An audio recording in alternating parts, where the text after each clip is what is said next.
1,000 shares, and like, wow.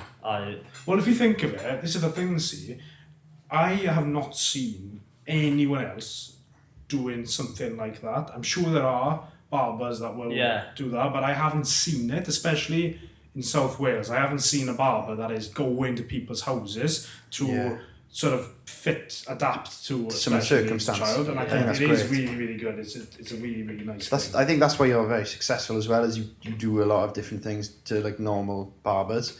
You've made promotional videos for your executive spray. Oh, that was video that was, but you've done the Fizzy Pop can throw. they're so good. Honestly, you still go out to out to Swansea and stuff like that, and people are like, "Oh, Fizzy Pop." And I was like, I've done my job. It works. They're so good, those videos, and it just made your brand so much more wide, I think. I find when you're building a brand, well, you guys know now you're building your own brand here now. Yeah. So, but like once you just want, it gives you a bit of motivation just to see how big this will go, like. Yeah. And it almost gets addictive. Do you know what I mean? And especially me, I got an addictive personality, so like. Anything I do, it is 100 miles per hour. Same. I can't just like I'm do half measures. Are you the sort of person then that's like, even if it's like, all or nothing, you can't just be satisfied with an average life? You have to do something extreme. Are you like that? Or? Yeah, it's like, but then it does get like that. But then if my heart, as like as I said about jobs and stuff, if my heart isn't in it, I'm like the complete opposite. You don't want to do it. Most laziest guy ever. Don't want to do it. But that's fine. I can resonate with that a lot. Yeah, I'm like that. Like if I don't care about something, why would I do it? Yeah. Well, why would you invest your time into that? I mean, there's obviously a benefit of doing the things you don't want to do. It teaches you discipline. But at the same time, if you're choosing a profession, like for example the engineering thing, you realise, this is really not for me. So why are you going to go above and beyond to impress people that you're not interested in, impressing? No. You've got to find your passion. So so you literally just started by asking Damien Hart for a job. Did you realise that, did you know that you wanted to eventually sort of do something yourself, or are you just happy working in Sixer? To be fair, like if you go to Damien's shop back then, it was like, I think he had a good squad going there. I think by the end there was like 12 boys there. Do you know what I mean? I remember when I started going there.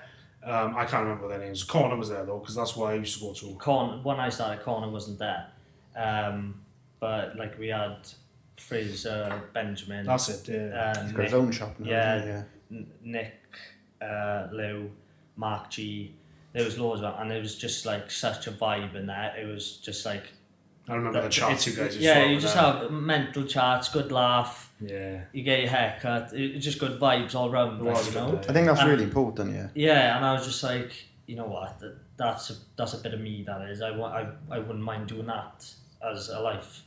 As my career. Do you know what I mean? You can never get bored. Every haircut is different, so you can always still learn in it as well. Do you know what I mean? Instead of you program a CNC, you press go and just wait for the machine and you just just watching it. It breaks me, honestly. I know loads of boys who work, I'm not going to say where, but in a sort of, they've got like machines and stuff that they have to operate. I don't really understand. Oh, you're on, okay. But, yeah.